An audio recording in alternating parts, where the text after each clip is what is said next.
আসসালামু আলাইকুম। সংবাদে আপনাদের সবাইকে স্বাগত জানাচ্ছি। আমি ফিরোজ তোহা। শুরুতেই সংবাদ শিরোনাম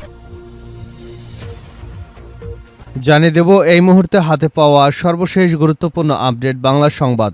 শুরুতেই থাকছে ডক্টর ইউনূসকে হত্যার হুমকি, আদালতে মামলা। অন্তর্বর্তী সরকারের প্রধান উপদেষ্টা ডক্টর মোহাম্মদ ইউনূসকে হত্যার হুমকি এবং মানহানিকর অভিযোগে পটুয়াখালীর কলাপাড়ায় মাসুম বিল্লাহ নামের এক যুবকের বিরুদ্ধে মামলা হয়েছে।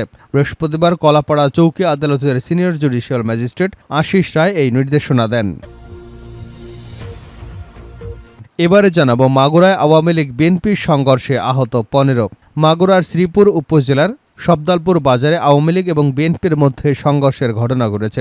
এ সময় দু গ্রুপের ১৫ জন আহত হয়েছেন। আহতদের মধ্যে দুজনকে উন্নত চিকিৎসার জন্য ফরিদপুর মেডিকেল কলেজ হাসপাতালে পাঠানো হয়েছে। বৃহস্পতিবার সকালে সাবেক ইউপি সদস্য ও বিএনপি নেতা হাফিজুর রহমানের লোকজনের সঙ্গে আওয়ামী লীগ নেতার ছেলের সাব্বির মোল্লার লোকজনের সংঘর্ষ হয়।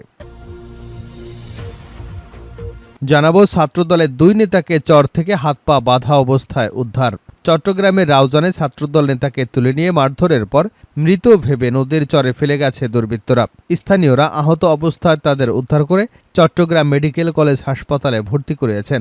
বৃহস্পতিবার বিকাল ৩টায় নোয়াপাড়া ইউনিয়নের কচুখাইন গ্রামের বাঁধের মুখের চর থেকে হাত পা মুখ বাঁধা অবস্থায় তাদের উদ্ধার করা হয়। এর আগে সকাল ১১টায় নয়াপাড়া ইউনিয়ন পরিষদ কার্যালয়ের সামনে থেকে তাদের অপহরণ করে দুর্বৃত্তরা।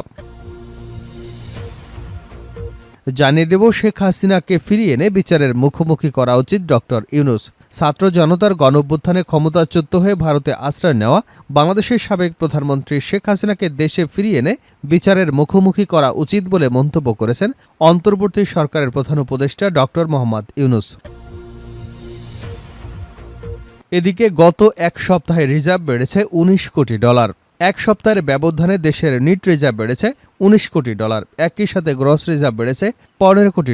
বৃহস্পতিবার প্রকাশিত বাংলাদেশ ব্যাংকের প্রতিবেদন থেকে এসব তথ্য জানা গেছে। এবং সর্বশেষ জানাবো রাস্তা থেকে তুলে নিয়ে গৃহবধূকে সংঘবদ্ধ ধর্ষণ। কুমিল্লার বড়ুরা মাদ্রাসা থেকে ভাগ্নি এবং ভাতিজিকে নিয়ে বাড়ি ফেরার পথে এক গৃহবধূকে রাস্তা থেকে তুলে নিয়ে সংঘবদ্ধ ধর্ষণের অভিযোগ উঠেছে ৩ বন্ধুর বিরুদ্ধে। এ ঘটনায় গৃহবধূ বাদী হয়ে বড়ুরা থানায় মামলা দায়ের করেছেন।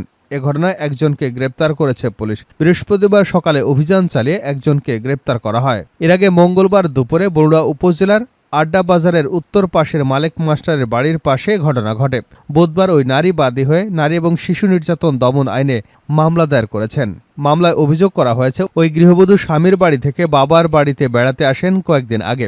ওই গৃহবধূর বাবার বাড়িতে থাকার সুবাদে আড্ডা এলাকায় অবস্থিত আল জামিয়াতুল আরাবিয়া মাদ্রাসায় পড়ুয়া তার ভাইয়ের মেয়ে এবং বোনের মেয়েকে মাদ্রাসায় দিয়ে যেতেন, আবার বাড়িতে নিয়ে যেতেন। মঙ্গলবার দুপুরে শিশু দুটিকে নিয়ে মাদ্রাসা থেকে ফিরছিলেন গৃহবধূ। এই সময় আড্ডা বাজারের উত্তর পাশে মালেক মাস্টারের বাড়ির পাশে সড়কে অটোরিকশার জন্য অপেক্ষা করছিলেন তিনি।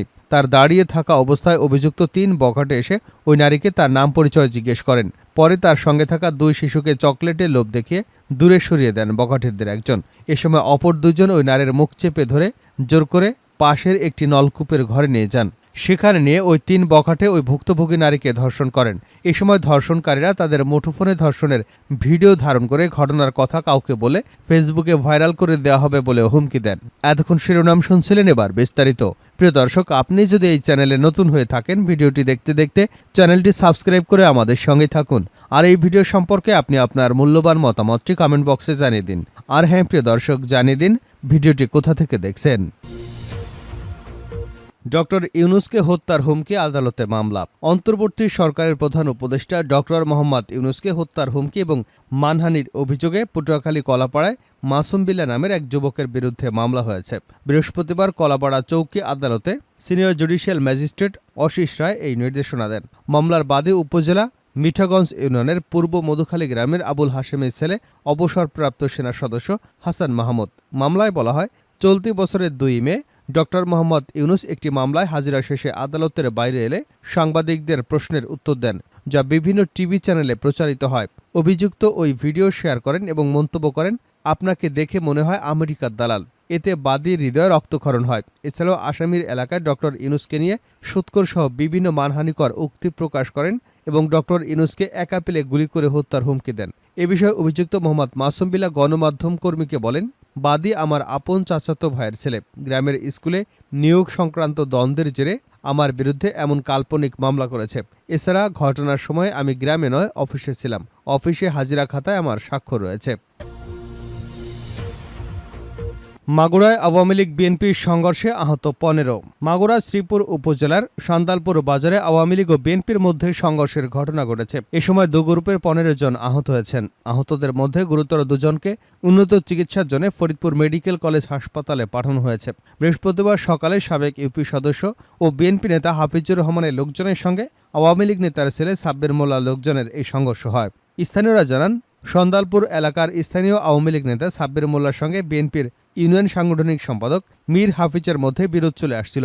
সম্প্রতি ঢাকার একটি মামলায় আওয়ামী লীগ নেতা সাব্বিরকে আসামি করাকে কেন্দ্র করে এলাকায় কয়েকদিন ধরে উত্তেজনা বিরাজ করছিল। এর ধারাবাহিকতায় সকালে স্থানীয় একটি বাজারে দু গ্রুপের লোকজন চা পানের সময় বাগবিতণ্ডায় জড়িয়ে পড়েন। পরে সংঘর্ষ বেঁধে যায়। এতে উভয় পক্ষের অন্তত 15 জন আহত হয়েছেন। সংঘর্ষে আহত সবদাল ইউনিয়নের সদস্য সচিব মারফুল ইসলাম বলেন, বৃহস্পতিবার সকালে সাব্বির মোল্লা সহ কিছু আওয়ামী লীগের সমর্থক আমাদের উপর অতর্কিত হামলা চালায়। সাব্বির বৈষম্য বিরোধী ছাত্র আন্দোলনে নিহত সোহান হত্যার অন্যতম আসামি। মামলায় আসামি করার জেরে তার সঙ্গে এলাকাবাসীর বিরোধ চলে আসছিল। সেটার প্রতিশোধ নিতে আজ আমাদের উপর হামলা চালালো। সাব্বিরের সমর্থক আহত মিলন শেখ বলেন, যারা আহত হয়েছে তাদের চাচাতো ভাই সাব্বির। তাদের নিজেদের মধ্যে মারামারির জন্য আমাদের দোষারোপ করা হচ্ছে। আমি নিজেও আহত হয়েছি, এখন হাসপাতালে ভর্তি। শ্রীপুর পুলিশ পরিদর্শক গৌতম কুমার ঠাকুর বলেন, আধিপত্য বিস্তারকে কেন্দ্র করে দুপক্ষের সংঘর্ষ জড়িয়ে পড়ে। আমি গিয়ে পরিস্থিতি নিয়ন্ত্রণ করেছি। এলাকা এখন শান্ত রয়েছে। আমাদের সঙ্গে সেনাবাহিনীর সদস্যরা রয়েছেন। অভিযোগের ভিত্তিতে আইনি ব্যবস্থা গ্রহণ করা হবে। ছাত্রদলের 2 নেতাকে চর থেকে হাত পা বাঁধা অবস্থায় উদ্ধার। চট্টগ্রামের রাউজানে 2 ছাত্রদল নেতাকে তুলে নিয়ে মারধরের পর মৃত ভেবে নদীর চরে ফেলে গেছে দুর্বৃত্তরা। স্থানীয়রা আহত অবস্থায় তাদের উদ্ধার করে চট্টগ্রাম মেডিকেল কলেজে হাসপাতালে ভর্তি করেছেন। বৃহস্পতিবার বিকাল 3টায় নোয়াপাড়া ইউনিয়নের কাচুখাইন গ্রামে বাঁধের মুখের চর থেকে হাত পা বাঁধা অবস্থায় তাদের উদ্ধার করা হয়। এর আগে সকাল 11টায় নয়াপাড়া ইউনিয়ন পরিষদ কার্যালয়ের সামনে থেকে তাদের অপহরণ করে দুর্বৃত্তরা। তারা হলেন উপজেলা ছাত্রদলের সাবেক সদস্য সচিব মোহাম্মদ জয়নুল আবেদিন 32 ও ইউনিয়ন ছাত্রদলের সভাপতি সাজ্জাদ হোসেন 30। জয়নুলের বাড়ি নোয়াপাড়া ইউনিয়নের নিরামিষ পাড়ায় এবং সাজ্জাদের বাড়ি কচুখাইন গ্রামে। মূলত রাজনৈতিক কারণে তাদের অপহরণের ঘটনা ঘটেছে বলে দাবি করেছেন বিএনপি নেতারা। তারা দুজন উত্তর জেলা বিএনপির আহ্বায়ক গোলাম আকবর খন্দকারের অনুসারী বলে জানা গেছে। তাদের অপহরণ করে মারধরের অভিযোগ উঠেছে বিএনপির ভাইস চেয়ারম্যান গিয়াসউদ্দিন কাদের চৌধুরীর সমর্থকদের বিরুদ্ধে। চমেক হাসপাতালে চিকিৎসাধীন জয়নাল আবেদিন সোহেল কালবেলাকে জানান, আজ সকাল 11টায় নোয়াপাড়া ইউনিয়ন পরিষদ কার্যালয়ে যান তিনি। সেখানে 10 থেকে 15 জন ছেলে অস্ত্রশস্ত্র সহ তাদের জিজ্ঞাসা করেন তিনি খন্দকার গ্রুপ কেন করেন। সেই গ্রুপ না করে তাদের সঙ্গে যোগ দেওয়ার প্রস্তাবও দেওয়া হয়, কিন্তু এতে তিনি রাজি না হয় গুলি করবার হুমকি দেওয়া হয়। এরপর অপহরণকারীরা হামলা চালিয়ে মাথা ফাটিয়ে দেন। পরে 11:30টার দিকে চৌধুরী ঘাটে নিয়ে যাওয়া হয় তাদের। সেখানে বিএনপি নেতা গিয়াসউদ্দিন কাদের এবং তার ছেলে শামির ও দুবাইয়ের মাফিয়া ডন জসিমের সঙ্গে ফোনে কথা বলেন অপহরণকারীরা। তারা সবাই গুলি করবার নির্দেশ দেন। জয়নুল আবেদিন সোহেল কালবেলাকে বলেন, আমাদের গ্রুপের লোকজন আমাদের খোঁজা শুরু করে দেয়। তখন তারা আমাদের চোখ মুখ এবং হাত পা বেঁধে একটি নৌকায় তুলে দেয়। ওই মাঝে আমাদের একটি চরে নিয়ে ফেলে রাখে। এরপর আমাদের কখন উদ্ধার করা হয়েছে তাও জানি না। আমার সঙ্গে তাদের কোনো পূর্বশত্রুতা ছিল না। আমি এ ঘটনার অবশ্যই আইনি ব্যবস্থা নেব। আহত ছাত্রদল নেতা মোহাম্মদ জয়নাল আবেদিনের বাবা শওকত হোসেন বলেন, অপহরণকারীরা এলাকার চিহ্নিত সন্ত্রাসী। তার ছেলেকে তুলে নিয়ে যাওয়ার পর মুক্তিপণ চেয়েছিল। টাকা না দেওয়ায় পিঠে জখম করে মেরে ফেলতে চেয়েছিল। রাউজান উপজেলা বিএনপির আহ্বায়ক জসিমউদ্দিন বলেন, ছাত্রদলের 2 নেতাকে রাজনৈতিক প্রতিপক্ষ নেতার নির্দেশে তুলে নিয়ে মারধর করা হয়েছে। এই হামলায় জড়িত সন্ত্রাসীদের দ্রুত গ্রেপ্তার করতে হবে। হাসিনাকে দেশে ফিরিয়ে এনে বিচারের মুখোমুখি করা উচিত ডক্টর ইউনূস। ছাত্র জনতার গণঅভ্যুত্থানে ক্ষমতাচ্যুত হয়ে ভারতে আশ্রয় নেওয়া বাংলাদেশের সাবেক প্রধানমন্ত্রী শেখ হাসিনাকে দেশে ফিরিয়ে এনে বিচারের মুখোমুখি করা উচিত বলে মন্তব্য করেছেন অন্তর্বর্তী সরকারের প্রধান উপদেষ্টা ডক্টর মোহাম্মদ ইউনূস। যুক্তরাষ্ট্রের প্রভাবশালী পত্রিকা নিউ ইয়র্ক টাইমসের ক্লাইমেট ফরওয়ার্ড শীর্ষক এক অনুষ্ঠানে করা প্রশ্নে ডক্টর মোহাম্মদ ইউনূস এমন মন্তব্য করেছেন। জাতিসংঘের সাধারণ অধিবেশনে যোগ দিতে যুক্তরাষ্ট্রে অবস্থানরত অধ্যাপক ইউনূস ছিলেন অনুষ্ঠানের আমন্ত্রিত অতিথি। শেখ হাসিনা বর্তমানে ভারতে আছেন, তাকে ফেরানো হবে কিনা এমন প্রশ্নের উত্তরে ডক্টর ইউনূস বলেন, কেন হবে না? অপরাধ করে থাকলে তাকে ফিরিয়ে এনে বিচারের মুখোমুখি করা উচিত। নির্বাচনের প্রধান উপদেষ্টা বলেন, কবে নির্বাচন হবে তার কোনো সময়সীমা তার কাছে নেই। সংস্কারের জন্য যে 6টি কমিশন গঠন করা হয়েছে তারা সামনের মাসগুলোতে সুপারিশ জমা দেবে। তারপর নির্বাচনের জন্য একটি তারিখ নির্ধারণ করা হবে। এক প্রশ্নের উত্তরে ডক্টর ইউনূস বলেন, নির্বাচনে দাঁড়ানোর কোনো পরিকল্পনা তার নেই। তিনি পাল্টা প্রশ্ন করেন, আমাকে দেখে কি মনে হয় আমি নির্বাচনে লড়ব? গণপিটুনি বা মব জাস্টিস নিয়ে প্রশ্ন করা হলে অন্তর্বর্তী সরকারের প্রধান উপদেষ্টা বলেন, এ বিষয়ে আপনারা বাইরে থেকে অতিরঞ্জিত খবর পাচ্ছেন। যা ঘটেছে সেটাকে বাড়িয়ে বলা হচ্ছে। বিদেশি সাংবাদিকদের বাংলাদেশে আসার আমন্ত্রণ জানিয়ে তিনি বলেন, আপনারা নিজে চোখে যেটা দেখবেন সেটাই রিপোর্ট করেন। বৈশ্বিক উষ্ণতা প্রায় শিল্পায়ন যুগের চেয়ে 2 ডিগ্রি সেলসিয়াসে বেশি যেন না বাড়ে, সম্ভব হলে প্রাক শিল্পায়ন যুগের চেয়েও 1.5 সেলসিয়াস এর বেশি যাতে তাপমাত্রা রাখা যায় তা নিশ্চিতে ব্যবস্থা নিতে 2015 সালের প্যারিস জলবায়ু সম্মেলনে রাজি হয়েছিল দেশগুলো। এটাই প্যারিস চুক্তি নামে পরিচিত। ওই চুক্তি বাস্তবায়ন হলে বিভিন্ন দেশকে কার্বন নিঃসরণ ব্যাপক হারে কমাতে হবে, যা কার্যত হচ্ছে না। যতক্ষণ পর্যন্ত বিশ্ব বর্তমান অর্থনৈতিক ব্যবস্থায় আটকে থাকবে ততক্ষণ জলবায়ু পরিবর্তন সংক্রান্ত প্যারিস চুক্তি কার্যকর হবে না বলেই মনে করেন বাংলাদেশের অন্তর্বর্তী সরকারের প্রধান।